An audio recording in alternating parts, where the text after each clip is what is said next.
Science first, nap later. I'm so sorry. Not that it's good that your sister is getting arrested. Obviously, that's not good. That's bad. That's not good at all. The unique ways of the Kuwait must be respected. I moisturized my hands this morning. Apologies. Hello and good evening. It is Thursday, December 2nd, 2021, and Star Trek Discovery Season 4, Episode 3, Choose to Live, is out there. It's released. It's over. But we're just getting started here on Live Long and Podcast. I'm Dave Mader, coming at you with Star Trek and TV and movie reviews. I keep fumbling that. We're covering this episode. We got a great panel to break this down tonight. We got Michael Chan. How are you doing tonight, Michael? Good. A little tired. Have a stomach ache, but still good. Still here. Hey, I appreciate you. You're pushing through. We got Adam Woodward. Hey guys. Hey Adam. Hello. We're going to be talking all about this third episode of Star Trek Discovery's fourth season tonight. Choose to Live. A pretty heavy Kawat Malat theme in this one, as Gabrielle Burnham returns. Michael Burnham's mother herself.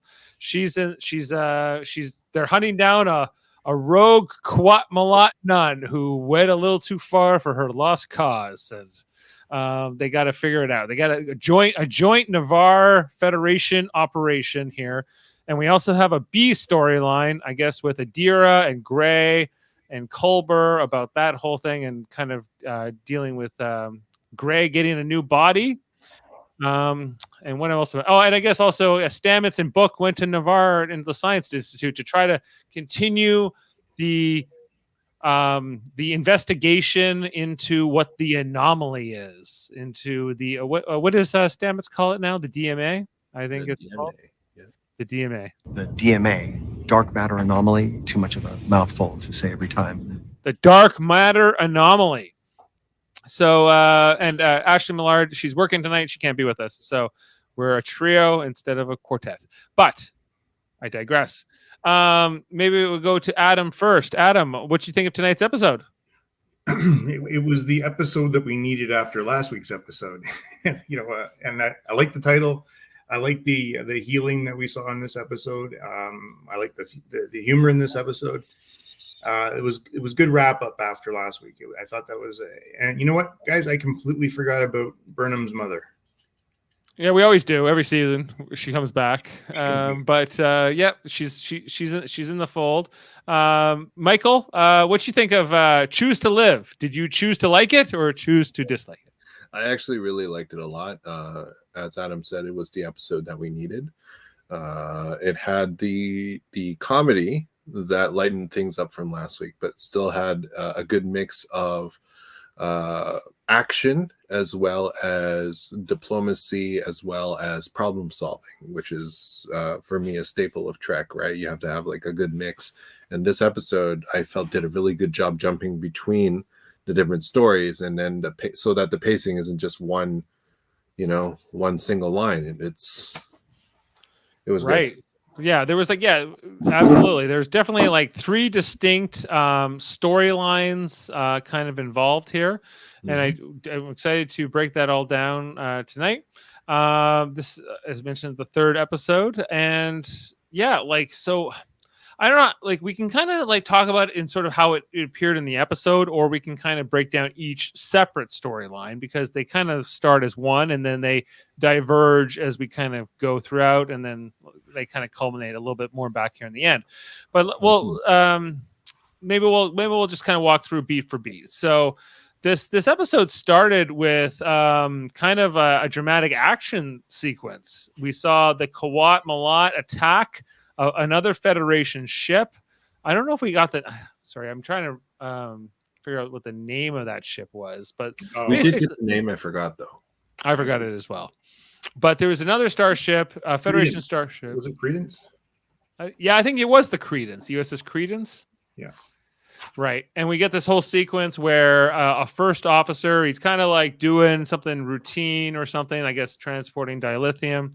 And, he's wearing the same uniform as Michael Burnham and Saru in the Red Command, but he had one pip on his epaulette. And I just think that that's noteworthy because we haven't seen that yet. But he ends up dying anyway. And he's sort of the murder victim that's sort of... Never have another pip. Okay? Well, why would he only have one pip? That kind of says he's an ensign. That's right. But the rest of them don't even have any pips unless they're a captain, and then they have 4 pips. There's no logic to this. I think that we're not done explaining uniforms yet. No, there's more to these uniforms than I understand. The 32nd century. Because they don't make mistakes like that. It's got to be something to it. There's got to be, right?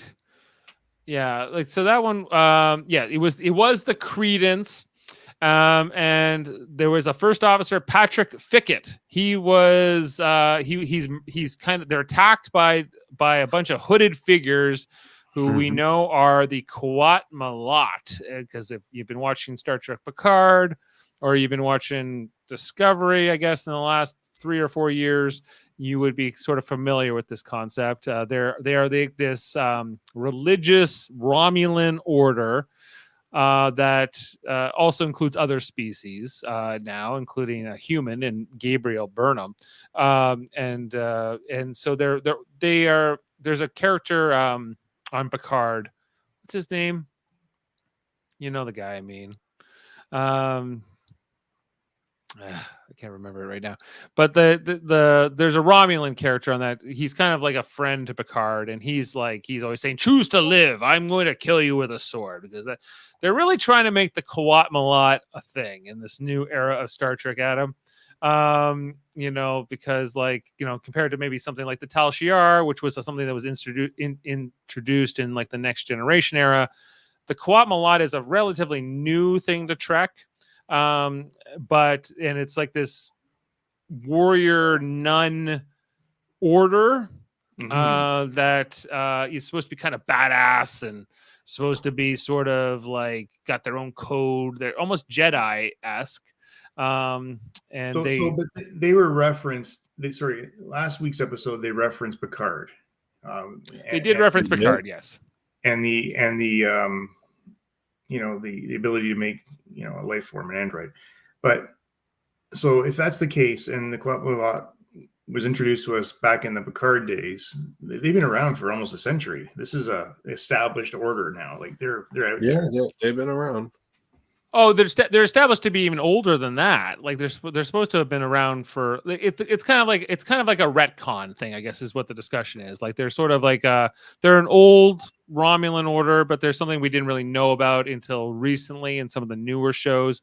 More specifically, what I'm getting at is that this is like an Alex Kurtzman sort of creative introduction, right? Like and Michael, yeah, like it's kind of like, I know you're not as up on Star Trek Picard, and I think that's I remember them though. They were the people who in the first episode murdered the boyfriend in the apartment. Right. Well, I think it was them, right? Or was it Tal Shiar? I think it was Tal Shiar. I think that was Tal Shiar. And the Quat Malat and the Tal Shiar are supposedly opposites. They're not friends. Oh, never mind. Those the Tal Shiar. Okay, so then I obviously remember them, the Quat Malat from last season of right. Yeah, when Gabriel Burnham said, "Surprise! I'm alive in the 32nd century too." Michael Burnham. I also time jumped here. I kind of liked them last season, and then to see them in full action this season is pretty cool. Right, and they're melee weapon kind of fighters. They fight with swords, not with phasers. They love a hopeless cause. That's sort of their other thing that you really need to know about them, is that if they can find a hopeless cause and they can attach themselves to it, they will. They will find a way to defend it to the death. They are St. Jude's advocates, but this one went a little too far with the murder of Patrick Fickett. And the theft of the dilithium, because they're like, we're given it. I was going to say, in an amazing fight scene. Yeah, this opening fight.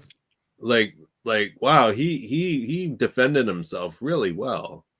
He tried, but ultimately, and the fugitive, as they will, like Talani, is that her name? The one that they're chasing throughout the episode. Jaemeel. I'm sorry. Jaemeel is like this Kuat Malat who went rogue and stole the dilithium and killed the Federation officers and everything else, and then they beamed out.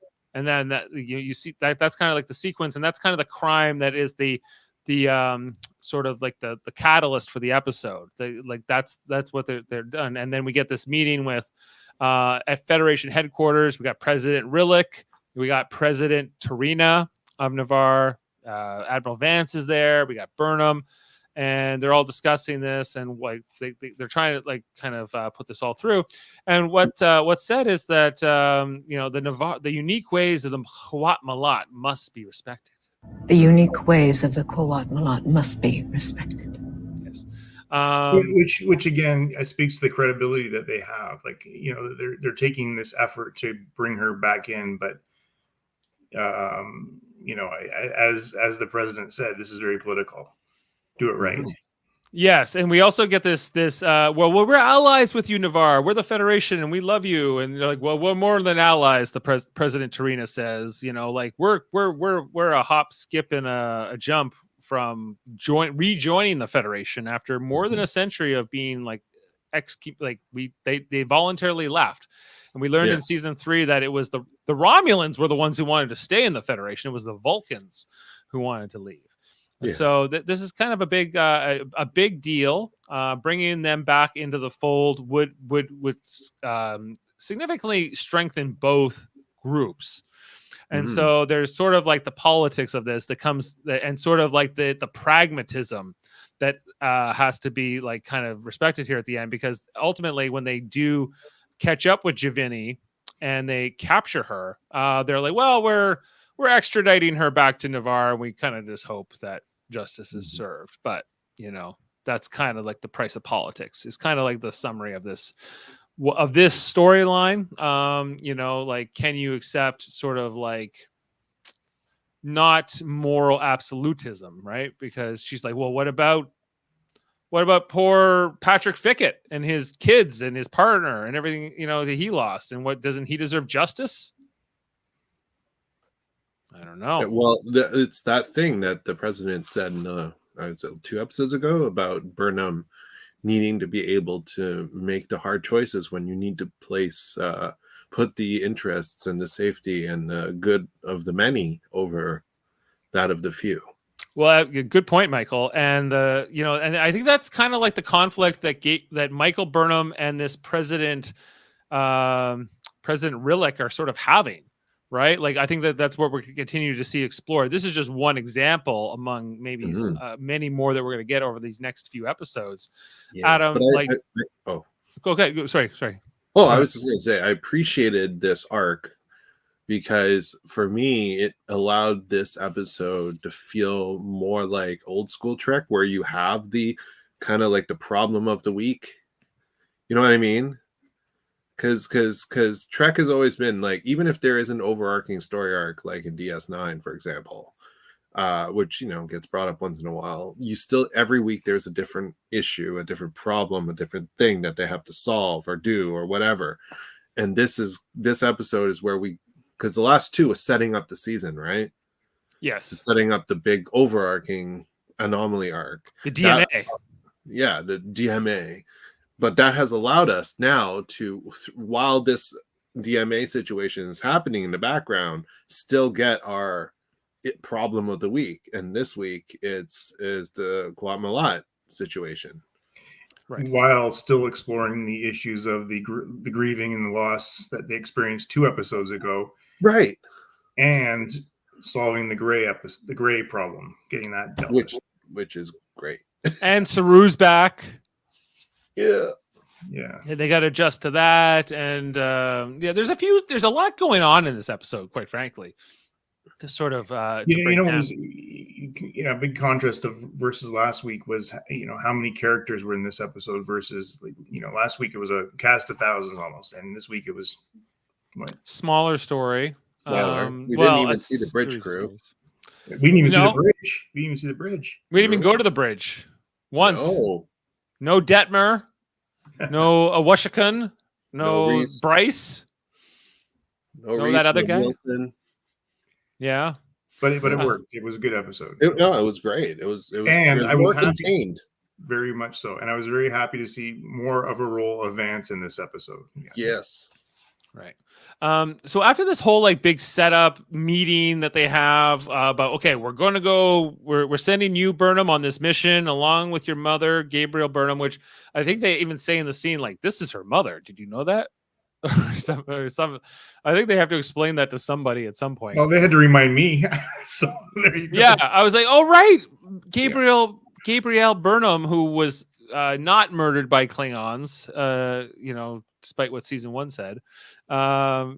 She escaped in the Red Angel suit, and then she was kind of in that for a while, and then somehow I always have to kind of try to figure out like how she got from season 3 to this, or season 2, I guess, season 2 to season 3. But it's the Red. Basically, it boils down to the Red Angel suit. And so they're kind of sent on this mission together. Meanwhile, we get a series of smaller scenes to kind of keep this opening of the episode moving. We got Saru and Tilly talking in the mess hall. He's like, humans always like cheese, Tilly. She makes some comment about not liking cheese or something. She tried And the mac and cheese, and it wasn't to her liking. And yeah, he's like, that's not a disorder. Don't worry, it's just rare. Clarity of purpose is difficult to achieve. That was a very funny scene, though. Actually, her rationalizing what she's going through and her talking about her therapy, and I thought that was great, clever dialogue in that.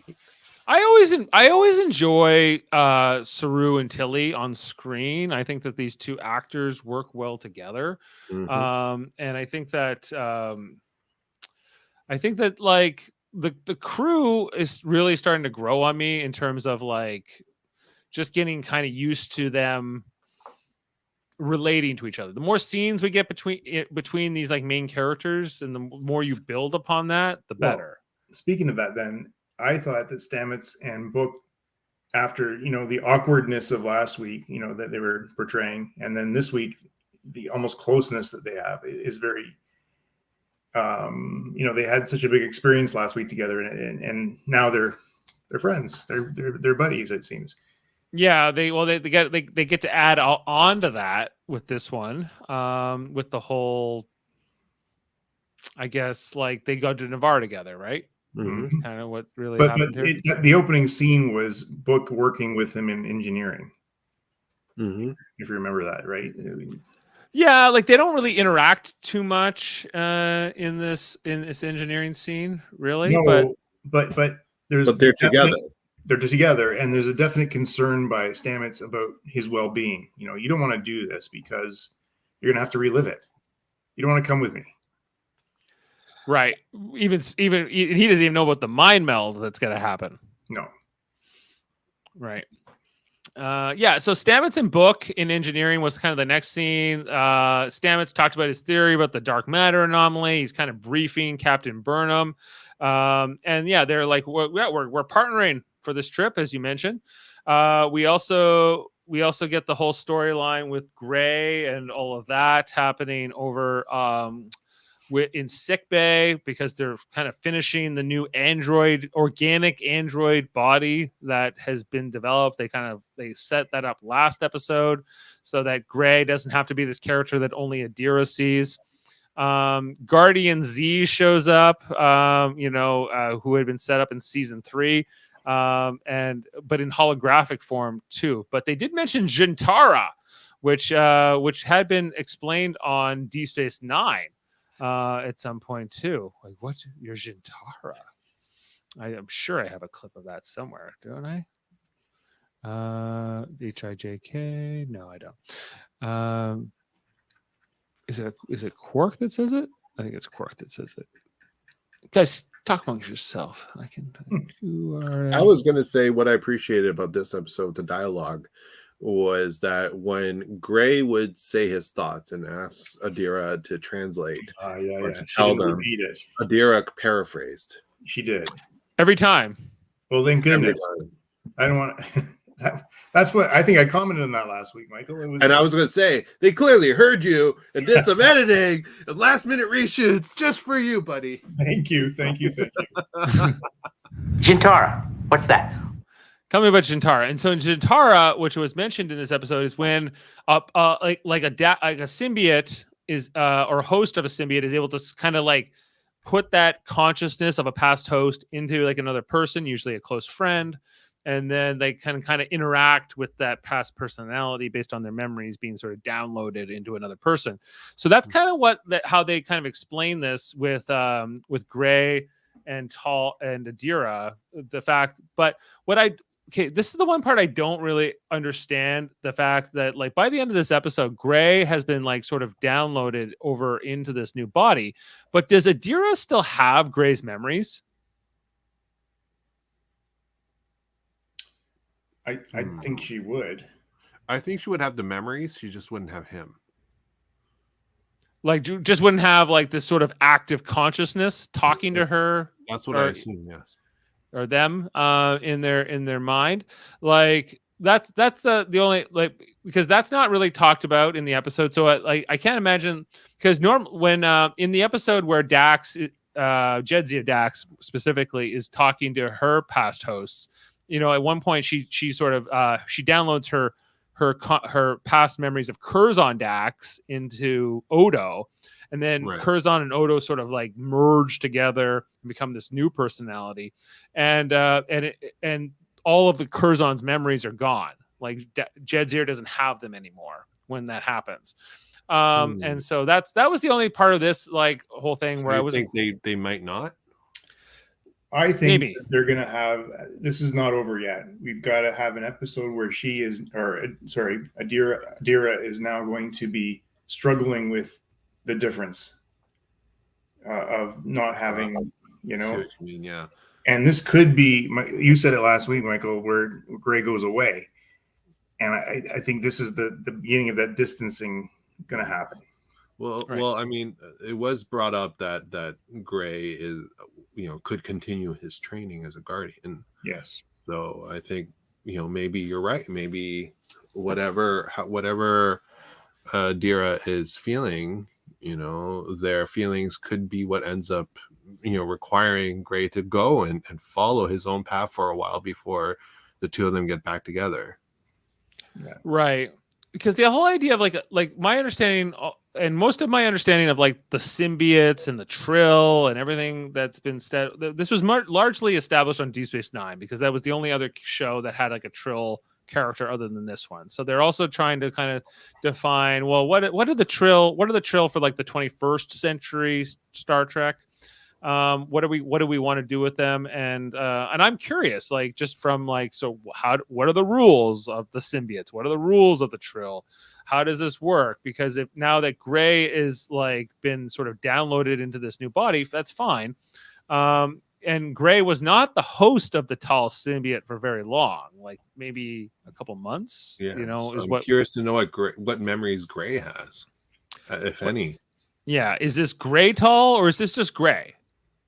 You know, yeah. That's there. I think there's some interesting things that the writers can do with that. You know, they have a lot of potential to sort of do whatever they want to with this character or not, like how they want Gray and Adira to relate to each other or to sort of be diverged from one another. I think is sort of open to whatever they want to do with it. I just hope it's good. You know, like anything. I just don't know if there's room for Gray in this show, you know, after this happens. Mm-hmm. Yeah. Right. Yeah, maybe not. Like, so let's come back to that. We also had in the next scene, Saru and Burnham, they were doing their walk and talk down the hallway, down the corridor. And this is where Saru suggests that Tilly be the tactical officer for this mission. You know, like let her use her political skills, he says. Right, because he's trying to like help Tilly with some of the, I guess, her personal issues that she's dealing with. She mentioned she's kind of feeling down, depressed.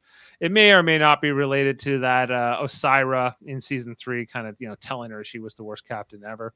And so I do like this. I think it really helps the Saru character. Not that he needs a lot of help, but I'm finding I'm just liking Saru more and more. Saru is a mentor, but also like a father figure to her. I that became very evident to me last season, and I think they're doing a good job continuing it along.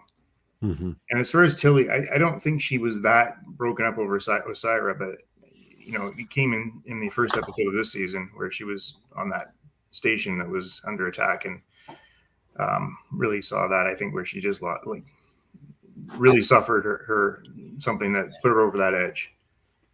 Yeah, like I do enjoy Saru in this sort of, even though I think he's a capable captain character. I think him as the first officer, Burnham as the captain. I want more of this. I want more of this dynamic where he's giving her like subtle pointers, like nudging her in the right direction wherever possible, And I think that this was one of the, while also helping Tilly, which is, a character he cares about. I think that I think the Star Trek needs a crew to care about each other. I think the Discovery crew and the actors behind them are getting there, each season, because they have been on sort of this roller coaster together, going, from different plot lines, seasons, settings, centuries, even, and trying to kind of find their way with each other. And so I did really enjoy this move to sort of what character I think for me has totally evolved, and I didn't like him in the first couple seasons, was Stamets. They made him unlikable too. I get that, but he has come a long way, and the empathy that he's showing now, even for Book Tonight, I think that was really a different role, like from where he was 3 seasons ago. Yeah, like Stamets on Navarre is the other kind of storyline, and I think that they're always trying to kind of figure out what to do with Stamets, right? Because he's supposed to be sort of like this sarcastic, dickish kind of guy who's smarter than everybody else, but that hasn't necessarily made him the most popular character in all of Star Trek yet. And so I think they're, who is Paul Stamets, and how does he fit in? He's obviously brilliant. I think that's kind of just established, but how does he, and his relationship with Culber is strong, and he's got the strong connection to Adira. And now Book is this one that they're kind of building upon, and I think that that's good. Although I guess it's him and Michael that have the least amount of connection still, right? Of all these main characters on the show. It seems like Michael Burnham and Stamets have had the least amount of interactions, or least amount of important things. And they kind of set that up at the end of season 3, where they were like, well, Stamets is going to be really pissed off at Burnham for kind of choosing duty over, saving somebody's life, or saving Culber or Adira. And they haven't really pursued that at all into this 4th season. They kind of just abandoned that because maybe they thought, and I think rightly so, that's only going to make Stamets more unlikable, or that's not going to, unless you're going to make him be a villain or a full heel. I think he has to try to get along. I don't think I hope they don't do that. I don't like when there's somebody among the crew kind of causing discord or making waves. We don't need that. To your point, we need a crew that cares for each other. Mm-hmm. I think it's definitely just stronger if that's the case. I think conflict between characters, when it merits it, is worthwhile, but don't try to force it. Yeah, but you have all the external conflict that always hit them every episode. So they got enough to deal with. Yeah, exactly.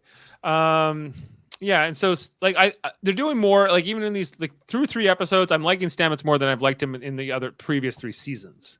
So I've liked him more in these 3 episodes than the previous 3 seasons. So I think they're trying to tweak him writing wise, and I think he's trying to change his performance a little bit too. Yeah, I did find him, the more annoying side of him, to be a little bit grating when he was on Navarre. I mean, that one-liner, about science and sleep was good. And I giggled, but outside of that, just his I felt like I understood why he was desperate, but I just felt like the writing for that that section, just Science first, nap later. yeah, just he got really snippy, like really snarky, and I wasn't expecting that. But I think it's also his character to be like he cannot rest until he knows what the cause of the issue is. Absolutely. I just found that just a little bit annoying. Yeah, I agree. Yeah. Just one little criticism. No, and you can have it for sure. It's interesting because even now, so I mean, you've got him being basically discredited. Your theory is not going to hold water. Everybody's telling him that now, but I don't think he's going to let it go. No, he'll never let it go. He'll never let it go until he figures it out. Yeah, I'm okay with him being snippy and sort of like maybe a little bit more of a misanthrope, but we also have to see him as a hero, and I think he has to just be all. I think what I'm always looking for is like the selflessness, and my conflict with often with the Stamets character is he kind of puts family ahead of mission. Like maybe more, and I think that's a conflict that other Star Trek characters have had to deal with because we have different relationships, but like it seems like it's always about Culber. It's always, and now Adira since season 3, but like and not that he shouldn't be concerned with those things, but that when you're talking about the fate of the entire galaxy, maybe. Well, this episode, the annoying part was more like he had to be right. I'm like, if people are. And I don't know. He was a little disrespectful towards especially when they have such a delicate diplomatic position with Navarre, right? You know what I mean? Like they have to be good with them. And here's Burnham going off and trying to do her mission right, and then Stamets just goes and like essentially insults the scientists. Almost Navarre scientists too. He's like, yeah, these brilliant Vulcan and Romulan scientists that basically we need your help. He's like, hey, listen, like I think that's just, I was okay with it because I'm like, that's just consistent. It's consistent, but he's grown, which is why I was surprised that of his severeness of the reaction. I expect him to be a little snippy, just not. I was worried that would lead to like the mission failing or something.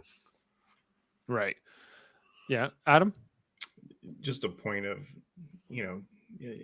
how the episode. So you've got everybody like sort of is a hologram, but Stamets and Book had to go, and I'm not liking this whole hologram stuff. They weren't holograms. They were but all the Vulcan scientists were. I thought they were just beaming in and out. Yeah, I thought they were beaming in and out. Were they? That's what I think so. It's hard to tell the difference sometimes. Like when that Guardian Z shows up and then you see him sort of flicker. That's the only way he's a hologram, I guess. Yeah. Okay. All right. That he's not really there, but I got the impression that the Navarre Science Council or whatever they were actually present until they beamed out. Okay. Yeah. Sorry. Then I got the impression they were just holograms. It's completely understandable because now when you beam in and beam out, it's not like kind of a prolonged transporter effect. Right. The shimmer and the sound. The shimmer and the doo-doo-doo. And it's like 10 seconds of like sound effect and thing. Now it's just like beam. It's like a flash. It's instant. Yeah. Which is, it's the 32nd century, so we can kind of accept that. I'm the old grumpy guy that, doesn't like the new technology. Well, I think it's just not what we're used to. We're used to sort of a beam in and beam out having a bit more it's more of an event, I guess, and now it's like it's almost like walking from one room to the next. Like we kind of talked about it last week, where Stamets, he just walks up from engineering to the bridge through his like personal transporter, like it's nothing, and it is nothing, right? So when people choose to walk and talk, that's more of an effort. If they're like when Saru and Michael were walking down the hallway earlier on, he's like, "You should take Tilly on the mission." I'm like. The fact that these two chose to use their legs and walk down the hall and talk to each other, that's good job. Good job, sir. I'm guaranteeing you it's their badge pedometer. Okay. Yeah, their pedometers built into their comm badges. Their Starfleet steps. Yeah. Yeah. So Do you remember maybe- when they used to run on the ship? Disco. Yeah, Yeah, the I disco remember that. shirts and everything else. Like they might still do it, but it's definitely something that it's not. It just doesn't come with the territory. It's not a necessity. It's not like it's an elective. Let's get back over to the other storyline. So Tilly and Burnham, they're suited up. They're in their sort of their away team armor. That we've seen these new like kind of outside suits, and the Quat Malat nun is there. This is where Tilly is saying like I'm so sorry that we're gonna have to like arrest your fellow nun. I'm so sorry. Not that it's good that your sister is getting arrested. Obviously, that's not good. That's bad. That's not good at all. That's very bad, Tilly. But she, but Burnham's mother, Gabriel, she's like, we're not going in there with phasers. And she's like, well, I'm not going. You can't ask us to go in there unarmed. So they give Burnham and Tilly swords, which Tilly immediately drops because of her moisturizer. I moisturized my hands this morning. Apologies. Yeah, I love that. So, and they're getting into some like sword fights in this episode. Yeah, and they're not trained with this. Come on. No, No. especially not Tilly. No. Like I don't like she's not Sulu. Who? No, she's not Sulu. No. My least favorite Star Trek character of all time. Is he? Yeah, I think so. Seriously? Yes.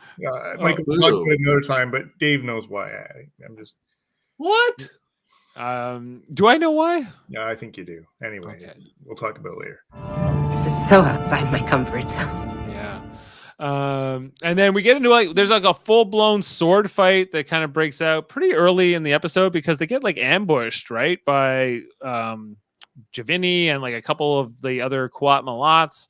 They beam in, they just start swinging swords and they're going at it and they're fighting it out and stabbing one another. Even one of like Gabriel's like fellow Quat Malat gets killed in the whole thing.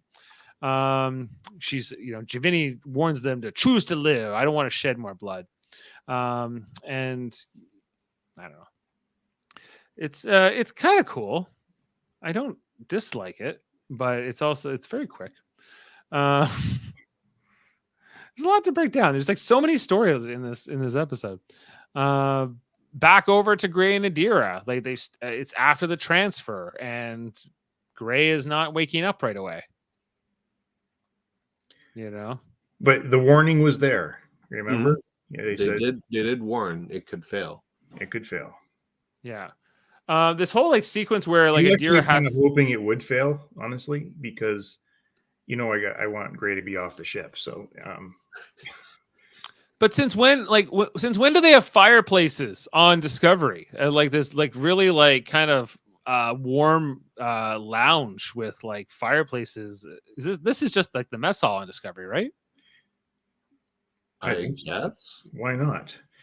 I'm not saying they can't have it. I'm just like, this was new. Dave, let's get back to uniforms. That medical uniform looks fantastic. I know I'm in love it does with look good, doesn't it? Yeah, it's pretty freaking amazing.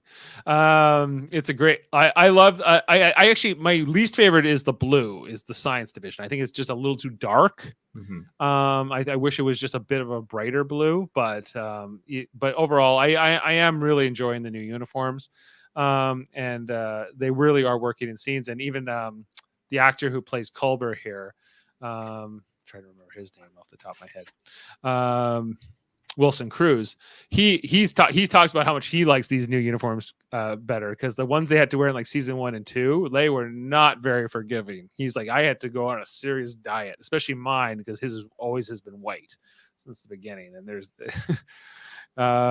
and so yeah, like it's been good, but there's sort of this whole period where they don't know if it's going to work. They talked about the risks of like the transfer and the fact that Gray might kind of go into oblivion. This might not work at all, and sort of the waiting. And I can kind of relate to that. Like if you've ever had a loved one that's been like gone through a surgery, or you're waiting them to like kind of come out of it. Like I think like that's kind of like what this was about in this whole sequence. Like sort of just the uncertainty, like having to wait and just kind of have faith that it's going to work out. And I really like, and Saru says it as much to Culber in this episode. He's like, you do a really good job, man. Like you're a great doctor, but you're also like a good ship's counselor. And I agree with that. I think that Culber has a lot to give in this show. Culber is still, I think I was sad when they killed him off. I was kind of glad when they brought him back. I wasn't necessarily in for all of like the aches and pains of his resurrection and his sort of breakup with Stamets. That was kind of part of that, especially the second season. But like I always enjoy Culber's sort of role that they give him in the show, and this episode was kind of a continuation of that. Absolutely, he's become the caring father figure, but also very loving. Mm-hmm. Right? Yeah. So I that was cool. He's like the doctor everybody would like to have, I think. Yeah, but we got to see more of the father role. Yes, this season, because last season, I think we commented that in some ways it was quick. Like, I mean, we see Stamets and Adira, right? The formation of the family. And then, like 2 episodes later, it's like, it's we're a whole big family. And there wasn't that kind of build up. So I felt that this episode allowed us to see Culber's relationship, right? With his essentially his adoptive kids, right? Right. Yeah. Like, and Stamets isn't there for it. And then like kind of does like thinking, if you want to think of like Stamets and Culber and Adira and I guess Gray as like sort of this family, this sort of makeshift family. The t-shirts they're selling would say they are a family. They're selling t-shirts that say they are. So it's they're yes, absolutely.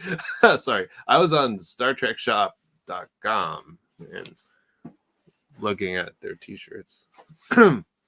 Right. But maybe so was that a mistake, me leaving Stamets out of Discovery for this episode and putting him on this mission with Book then because he's not around for all these events? No, I think this is great, especially if you to get without Stamets to see how Culber deals with his kids.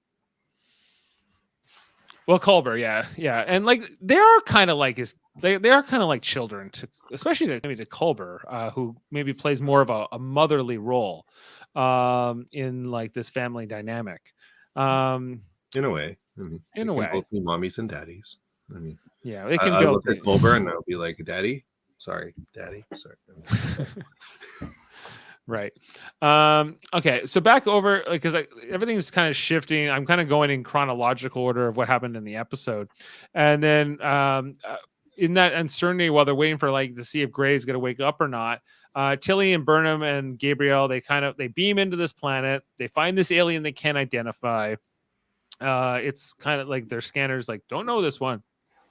And should Burnham give this fugitive Navini, is that her name? Give her the benefit of the doubt or not? Because that's kind of what Gabriel's pulling for. She's like, I know her. I was her hopeless cause once. She's the one who nursed me back to health. And she's like, that's fine, but she killed that Starfleet officer, and we gotta bring her to justice, Mom. And, but that's sort of unlike Burnham, honestly. I can't. It is unlike her. Yeah, and maybe the president's talk did good to her or something. It has changed her mindset. But I found it funny that she kept going back to that. We got to bring her back for justice. It doesn't sound like Burnham. Well, she is evolving.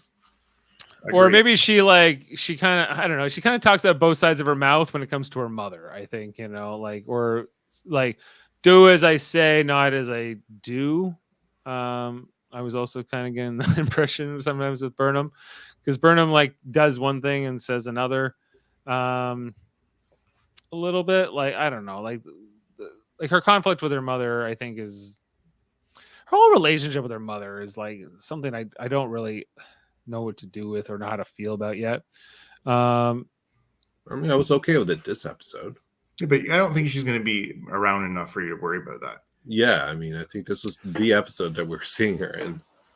Yeah, I don't know if I'm worried about it I'm thinking about, do I want more of this or not? Do No. I want this No. character back? No, Like, maybe I'm okay with seeing her again because we'll probably see the Kawat Malat again, but Oh, yeah. hopefully not a lot. Never mind. Tried the pun there. a lot. Yeah. A lot. The Kawat Malat a lot. Yeah, because like they find the alien and they come in and then I thought it was kind of weird how they took that turbo lift that was like really strange up to the top, and then they're kind of figuring that out. But then like there's this whole sequence where like she's taken hostage by Navini, right? And Navini puts a sword to her throat, and so Burnham has to like, don't kill my mom, and I'm trying to like get out of this situation, and obviously like Burnham's mother has this connection to this fugitive as well, so it's not even that she's just holding a knife to some stranger's throat. There's more of a connection here. She doesn't even know about the connection between Burnham and Gabrielle. Mm-hmm. And so there's kind of a lot going on here, and I was kind of like, yeah, but did you ever get the impression that Gabrielle was even like, she was never afraid that she was going to die in this scene? Like, she just stood there and was able to take it, no problem. Well, yeah, training, right? Right. If the Kawat Malat are supposed to be a noble order, then it would seem weird for her to kind of murder her in cold blood like this. Because everything that's being presented here is that Navini is like sort of maybe misguided, but is not necessarily doing this for villainous purposes. Like has their own rationale as to why she's pursuing this path and why she's had the actions that she's had. And so I wasn't that concerned or afraid for Gabrielle in this whole sequence here, where I was like, okay, like Burnham's got to kind of choose between duty and her mother and a few other things here. But really, I didn't feel like the danger. I didn't feel necessarily the stakes of it. No, agree with that. But we got the backstory. We understand why she's doing what she's doing now. We did. She came across them and she had to move them. What was it? Like like this alien race that was like in a sleeper ship that was also a planet, if I'm remembering this correctly. She came across them, the Javini, that is, and she couldn't reveal what was the deal. Guys, explain this to me. I didn't understand it because I was like, what it was going? Why did Navini have to steal the dilithium? Oh, because she wanted to give them a way to get away from the anomaly. But they're only giving dilithium to civilizations, to planets, to governing bodies. They're not giving dilithium to individual people. Okay. So if I a Navarian, let's say, walked in and not representing my planet, I'm walking in like, I need dilithium. They won't give it to me. But if I was the mayor of Navar Town, I was like, my town is messed up. Can we get some extra dilithium? They may say yes.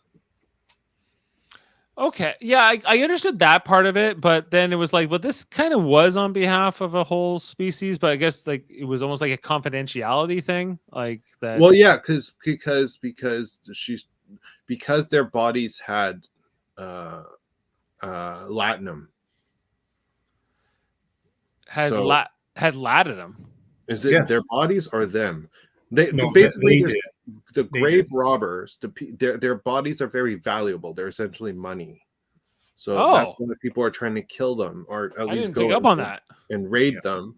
So it was the latinum. I forgot if it was in their body or if it's in some part of that shit. Whatever. There's latinum. It sounded like latinum. It was inside the body somehow. Inside the body. Their biomatter had high concentrations of latinum, which proved a magnet for grave robbers. Okay. Yeah, so she was worried that if she revealed everything, somehow it'll get out there and reveal the location of the ship to allow more grave robbers to come and she can't defend against that many. It explains here. Yeah, Giovanni kills the grave robbers. She covered the body with her cloak, and she took the cause. And as long as she was breathing, she would find a way to protect them. So this is all about that. And the revelation of the anomaly. Sorry. Yeah. So meanwhile, Burnham's able to start the cryo tubes again and say, "Oh, they're going to wake up in 20 minutes." Well, it seems like they didn't have to have all this conflict, right? No. Necessarily. Well, I mean, the difference would be that Navini doesn't have the technical know-how nor the hollow, I don't know, tricorder technology. Because I assume that the badge is also tricorder now, so it could tap into whatever it is and try to, because it's adaptive technology too, it could try to then translate what it's reading into something that Burnham can figure out as well, and then she could use her technical know-how to solve the problem. Right. So it comes back to the whole thing that we get from every episode. Why didn't you just ask us for help? They're happy to. The whole point was that she was worried that. No, I understand why. Yeah. It seems. I know. Yeah. Well, I don't think she even thought about the cryostasis problem. Period. True. Because Burnham kind of was like, "Well, this is what I'm thinking. Let me check." That's why she's like, "Well, you have until Tilly fixes it, because if it's not, or she doesn't have enough time, then just kill her mom." Right. Yeah. The other thing I want to mention too was like the fact that this was like a moon ship. The whole moon was a starship, right? That story was cool, actually. That would be an awesome episode, actually, to learn more about that. Yeah, I was like, whoa, hold the phone. The moon is a ship? Yeah. And why are they in stasis? And what happened? Like, why are they all moving together? It's very interesting. Yeah, I thought that there was a little bit untapped potential there. And everything else. Back on Navarre, the council has come out of their nap time.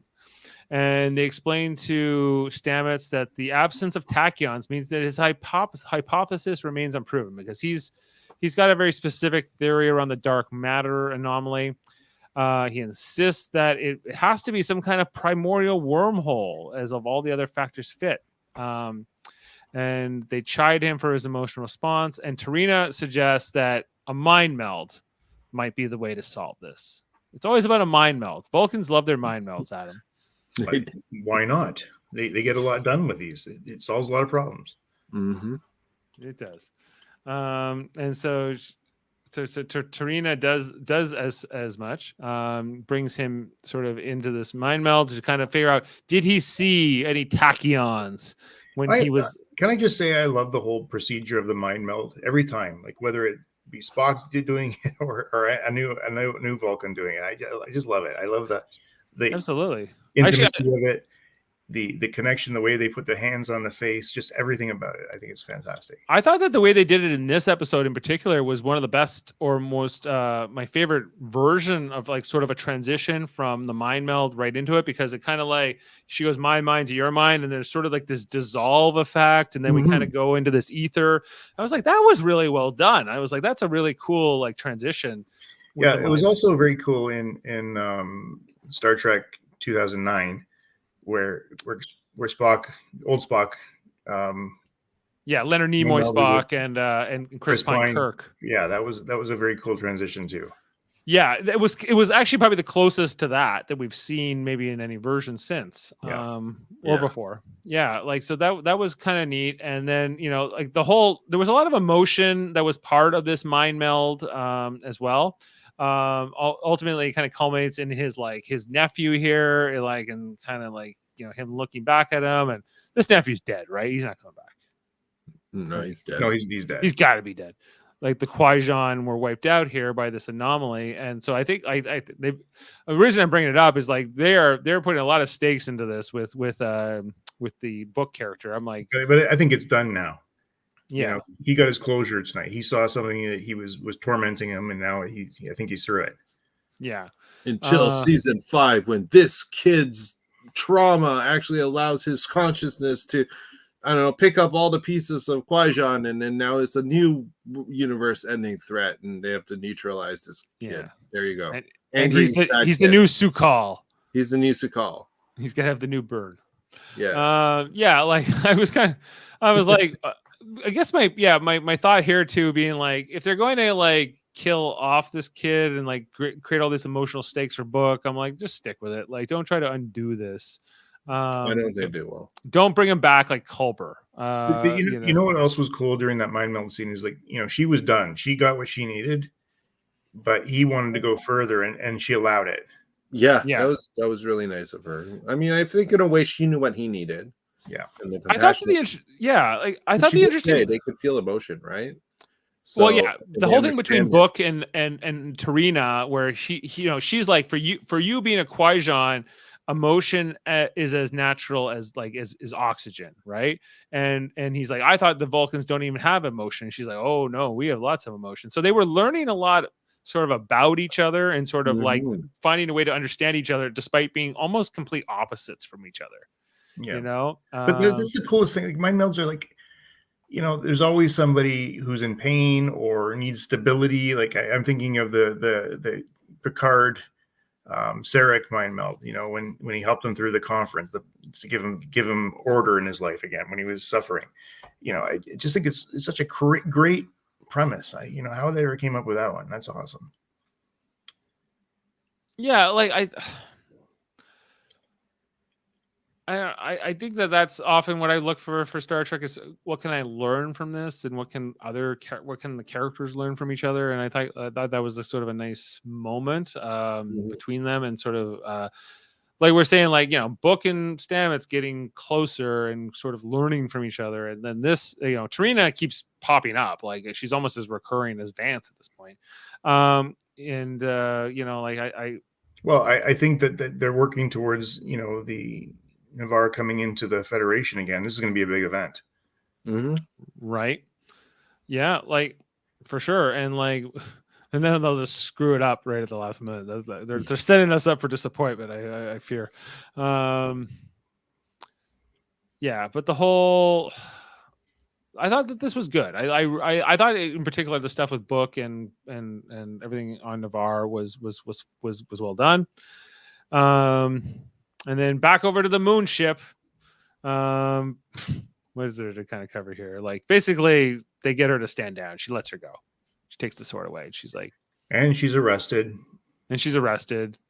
And then they move along and they kind of grieve for the fallen Qowat Milat people who have died on this mission. And what am I forgetting? The whole choose to live. They say we're gonna act, and then we have a comment. So oh, we do. What T-shirt does Michael Chan wear now with full screen? Oh, let's bring that up. Saitama, One Punch Man. One Punch Man. I've heard of One Punch Man. Oh, it's a great anime and a great manga. Yeah, I'm not as much of an anime guy myself, but yeah. Hey, thank you, Pete's.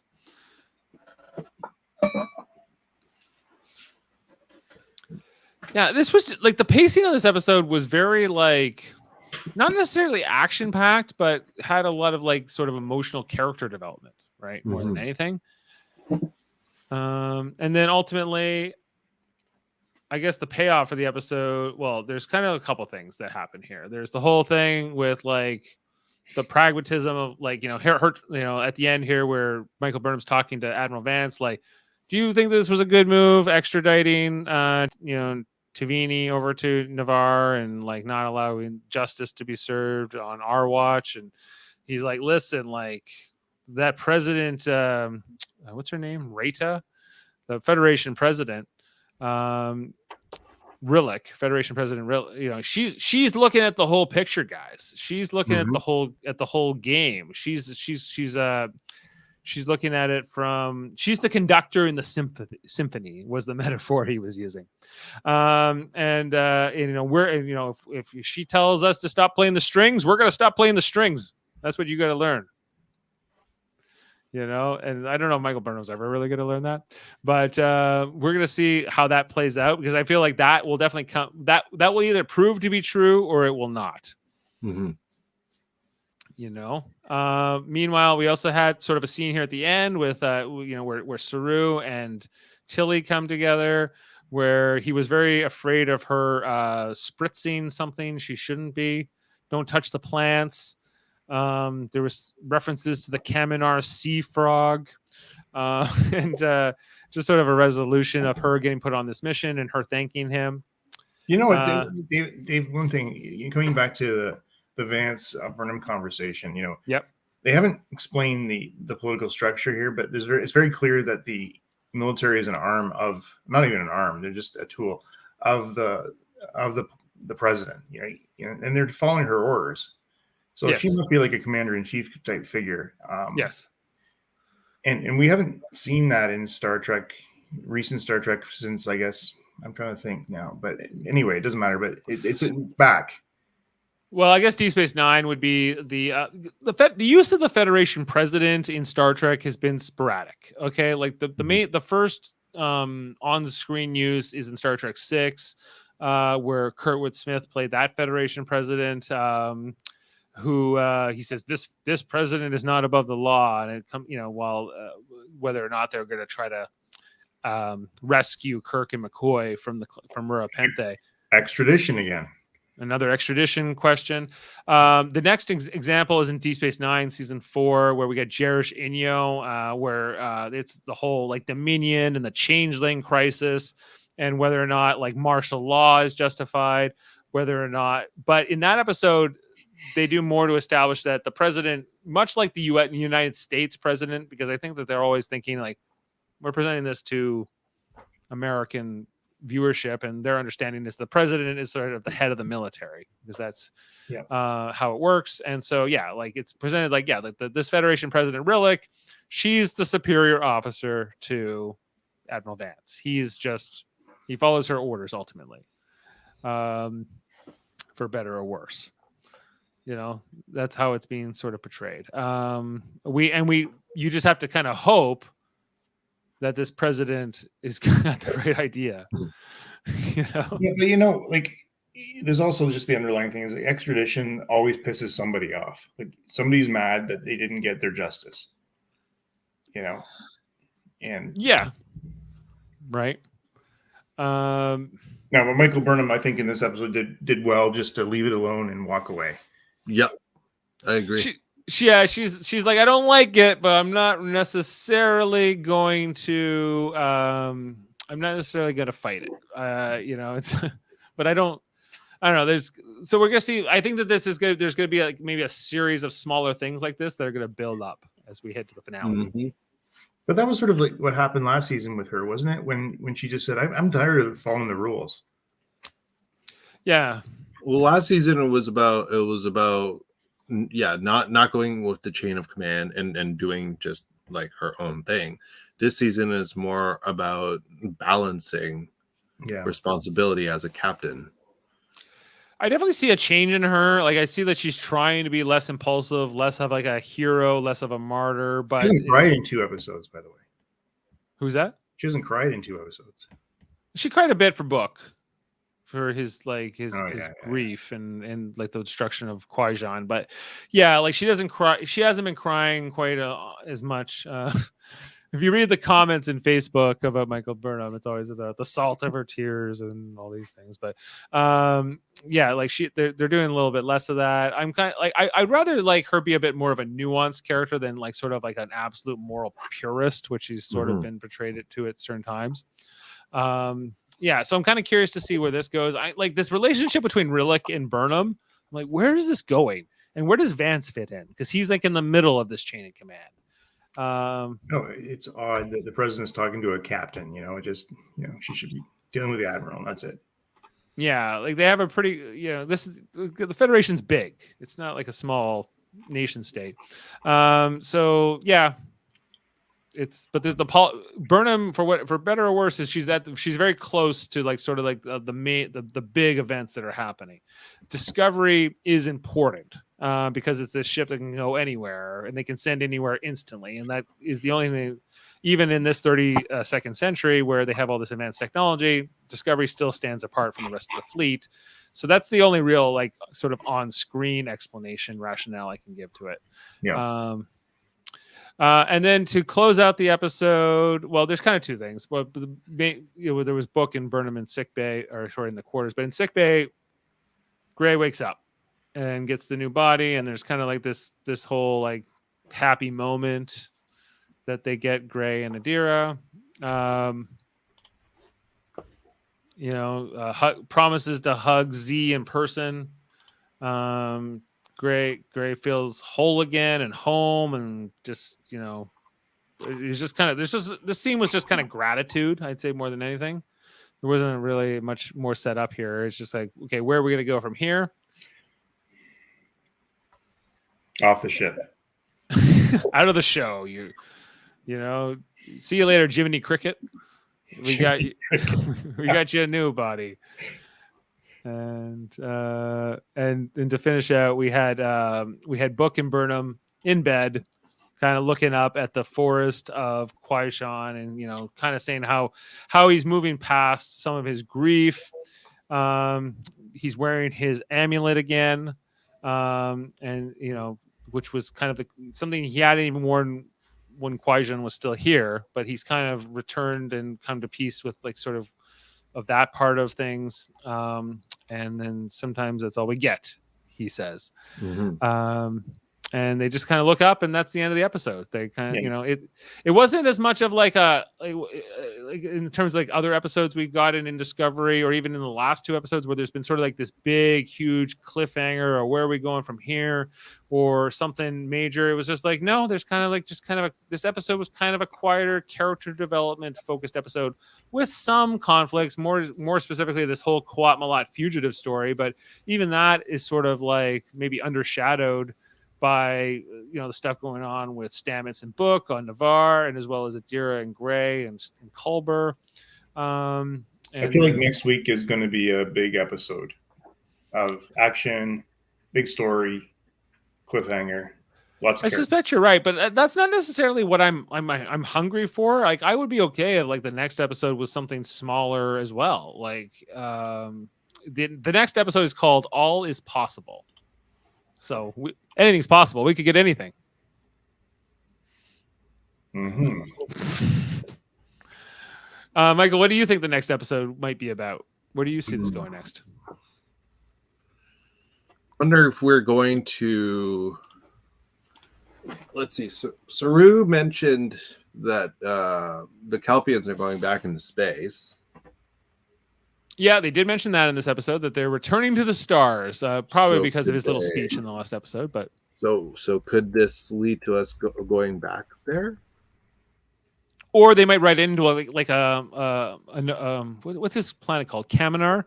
Because remember, there's two species on Kaminar. There's the Kelpians, and then there's those weird like squid ink guys who live in the ocean. The other ones. The other guys. So like how is that going to work in terms of space exploration with those two different species trying to explore space together? I could like if Discovery ran into one of those ships, that could be kind of fun to see. Sorry, I'm like on Internet Movie Database looking at the screenshot they have and going, is that on Discovery or is that somewhere else? I don't know. They showed Tilly and Adira. That's like the preview for the next one? That's the photo they have on Internet Movie Database. Tilly and Adira. They're doing something together. All is possible. Something. Yeah. Any theories, Adam? Well, they're gonna deal with the Gray character for sure. Well, yeah, definitely. We'll get more of that. Yeah. But beyond, it could be anything, really. Like all is possible. I mean, all is possible. All is possible, guys. We're gonna have to like the backdrop. Every episode is gonna be the anomaly. Well, yeah, right. I think that it's gonna be referenced in every episode, whether it's a major part of the story or not. Like because that's just I think the way they do it. Just like the burn was in season 3. Everything was about the burn. Even when it's not about the burn, it's still about the burn. Kind of like in the first season, everything was about the Klingon War. And when it wasn't about the Klingon War, it was. And season 2, I guess it was all about the Red Angel and the anomalies and whatever. And whether Spock was a murderer or not, which they reference here in this episode. Yeah, so like that's kind of like that's just the way Discovery works. There's always like this bigger story, and then we'll kind of fit in these smaller stories. I'm good with the smaller stories too. I am. I just think that the next week will be more fast paced than this week and last week was. I see what you mean. Yeah. I mean, I won't be disappointed if it was slower paced, but yeah, I think you're right. I think now things are going to start pushing forward a lot faster, especially since we're 3 episodes in of 13. Well, yeah, we're 3 episodes in. There will be 13 total. So we got to start picking up the pace, and we know that Discovery, at least last season, was able to wrap up a bunch of stuff pretty quickly. Yeah, and we still need to see Jet Reno. We do. I saw her in like a preview, so I know she was in like the yellow. Yeah, I know she's coming. She's coming, but we don't know when. Like sometimes I'm like, can she just be on this show all the time? Because I really do enjoy her quite a bit on this show. She's too famous, man. She's too famous. Yeah, you can't afford her for every episode. Is that what you're saying? Nope, they cannot. You guys, I just wanted to. I haven't gotten into the ratings yet. I wanted to get. Let's do it. What mine is. 9, Michael. Yeah, is it a 9, Michael? Yeah, it is. Okay, Adam. I'm going with 8. Going with 8. I'm gonna give this. This was good. I give this like 7.8. This is about. Man, that's a TED rating. This is TED rating. Well, hey, we're in a row. In terms, it's only been out for less than 24 hours right now. IMDb. They don't love Discovery. It's 5.5. Oh man, there's so many haters. Every single time Discovery is brought up online, there's just a ton of hate. So many trolls. Well, I feel like there's like a strong vocal minority who's just like, you can be critical of certain parts of it, like for sure, certainly, but like just to sort of dismiss it outright, it seems like a heavy-handed to me. I just keep hearing people moaning about Burnham crying, and I'm like, she hasn't cried a single tear this season, guys. Come on. And I'm okay with her crying. She can cry sometimes. I'm okay with it. I'm just saying that's their main complaint, and then they always compare her to Janeway, so she didn't cry. I'm like, guys, she was a captain when we saw her already, but even if she did cry, who cares? Yeah, like I guess I think it's just the frequency of it. I think a woman captain is always going to be under more scrutiny than anybody else. I don't even see that. I don't see what they see, but that's what they want to complain about. Yeah. I think it's just like how much they I do notice it too sometimes when we're like, okay, like I get it. Michael Burnham, Sonequa Martin Green, you are a terrific actor and you can kind of cry on command, but it doesn't mean you have to cry on command every scene, but that's a writer's thing, right? So I think like that's that's the actor just trying to deliver based on what the emotion is supposed to be. That could be the whole premise here is like, as she grows into the role of captain, she's got to be the emotional distance again, she has to. I mean, well, I think 3 episodes I think one of the cried. one of the considering she grew up largely on Vulcan, and she was like we see in a lot of these flashback scenes when she first came to serve on the Shenzhou with Captain Georgiou, that at that point she was like fully Vulcan in her like style. And by the time like the events of like the Battle of the Binary Stars happened, she had kind of softened on that. She wasn't like full Vulcan, but she like in terms of her philosophy and lifestyle, but she was largely still like that. And now she's just like, I feel like that's largely gone. She doesn't try to suppress her emotions. She doesn't really, do any of that. Sometimes I feel like they're just trying to distance themselves from that whole Spock thing. Which to me has always been a mistake of this series, to link it to Spock. I didn't think they had to do that. Yeah, like I agree with you. Like that, Spock's a beloved character, and I feel like they thought that would give like some oomph or some yeah, exactly.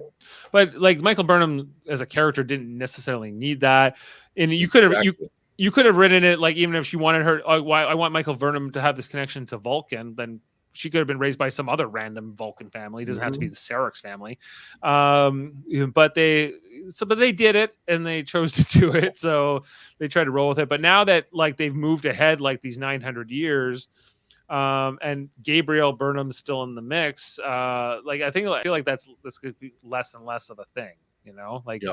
They dressed it more in Unification in season 3, where she kind of got to see like this is what Spock did with the rest of his life and whatever, and which was great. That was a good episode. Yeah, it was. I felt almost like that was the ending, the closure. The closure, but also an ending for that arc, if you want to call it that. That the idea that she'll always be his sister, but I think we're never really gonna see that again. Yeah, that's okay. You know what I liked about season 2 was the fact they brought Pike into it, and that's how it should have always been done. If you wanted some kind of nostalgia in there or some throwback, and you could have had Spock in there, but he doesn't have to be your sister. He doesn't have to be your sister, or that's what I mean. Yeah, right. But I mean, it's done. What's done is done, and now they've thrown us, 900 years in the future, which was a great idea. You know what though, Dave, when we watched the last episode of the original series, which I had never seen, and I didn't understand the number 1 reference until from Discovery that Pike used to do with number 1, and then you mean when we watched The Cage? Yeah, the original pilot from 1965. Right? Yeah. The whole number 1, and the fact that Picard called Riker number 1, and this I'll be your number 1. That I understood. Yeah. Right. That was a Gene Roddenberry thing. He wanted that to be like a thing. He's done. Well, I mean, the fact that remember we said that Majel Barrett was like that was her best role in Star Trek was that episode. Yeah, like compared to like her Nurse Chapel or Lwaxana Troy. Yeah, I think she was fantastic at that. Yeah. Well, Lwaxana Troy, she was good, but that was really great too. Yeah, she played quite a few characters. I agree. Yeah, like there's definitely a bunch of things, and I think like trying to go back. I don't know. Like I like Discovery and I like a lot of it, but there are things that I sometimes want them to move away from this and more towards this. And if they hear me out there and on the other fans that aren't necessarily the toxic fans who just want to hate on it for the sake of it, then I hope they do so, because I think that there's a lot of potential still, and there's a lot of good in what we're getting. But always room for improvement. And I'm kind of curious to see like what Picard is going to be for season 2, and if they course correct for some of the things I didn't like about season 1 without spoiling anything. Well, and giving back to Pike, I'm really looking forward to Strange New Worlds. I really me too. 3 years since we've seen him play Pike on screen, by the way. 3 years. It's incredible to me that Ensign.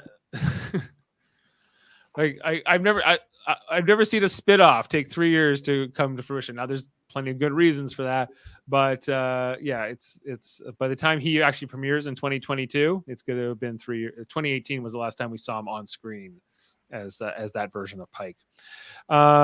Okay, so that we have our ratings, guys. We have our episode. We know where we're going next. I think that all that's left is to kind of just talk about everything we have coming up. So here on Live Long and Podcast, we talk about Star Trek new and old, past and present. We talked about all of the Star Trek the original series episodes, all 79 of them. I did that with Adam and my dad and Jody Simpson and others. Check that out. And then starting this next Monday night, we will be starting our new podcast series for Star Trek Enterprise at 8, as we will be starting with Broken Bow. Check that out this next Monday night.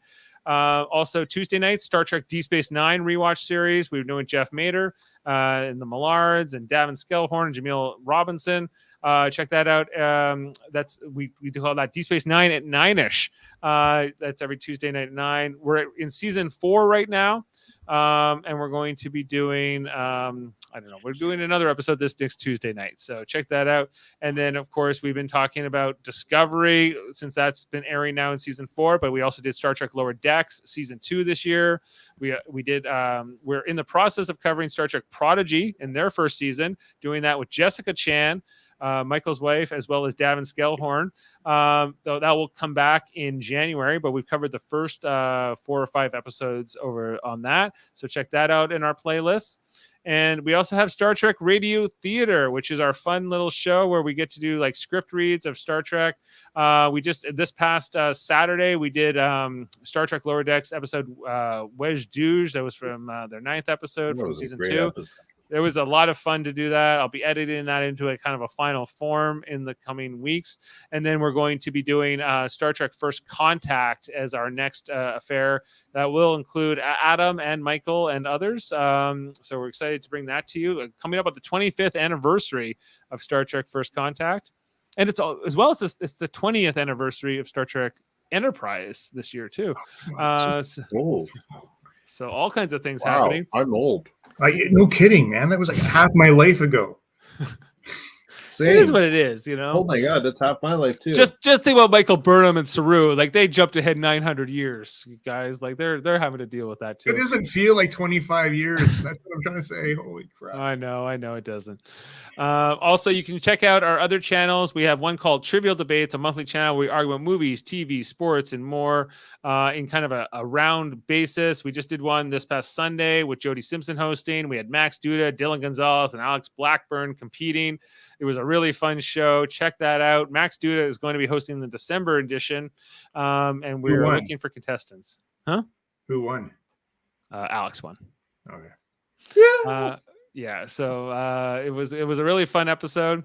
Plus, we also have Super Mater Brothers Podcasting, our 3rd channel, where we talk about stuff that's not related to Star Trek, but it's TV and movie related, including we're talking about the Beatles Get Back, a series on Disney Plus. We talked about part 1 on Monday night with Josh Shields. My brother Jeff is going to be continuing that with Josh Shields and his brother Jake Shields, also on Monday night. And we also talk about Marvel things. We've talked about Eternals most recently. We're going to be looking at Spider-Man No Way Home and Hawkeye, the series coming up very soon. Plus Survivor season 41 is active. I'm covering that with Jeff Mader and Jaemeel Robinson every Wednesday night at 9:30. And you can check out our Big Brother podcast. We covered both the Canadian and the US seasons earlier this year. And a bunch of other shows like Westworld and Tiger King and all kinds of things. So, and we have fan requests. We keep getting hit up. Like, when are you going to do the Gilligan's Island podcast? We will do the Gilligan's Island podcast. I don't know when, but it's coming. And I think that's it. You should also check out my cousin, Davin. I mentioned him a few times just in the few minutes here. He appears on D Space Nine with us and a few things. He has a Star Trek podcast called Locutors of Trek. You should check that out. I'm going to be on there on Sunday doing the Giktal challenge, some kind of Klingon thing. I don't know what I'm doing, but I'll be there. And if you want to know what we're going to be doing with Klingons, check that out. And also my son, Eamon Mader, he's got a podcast called Let's Talk About Fighting Games, where you can find on Spotify or wherever you get your audio podcasts. And if you like video games that are about fighting, that's over there too. I think that's it, guys. Those are all the shows. But thanks for sitting here and talking to me about Choose to Live, the 3rd episode of season 4. It was a good one. And thank you to Michael, thank you to Adam, and we'll be back next week for All Is Possible. And we will now be signing off with Live Long and Podcast. How about this one? Book. A drowning man only needs one breath. That's right.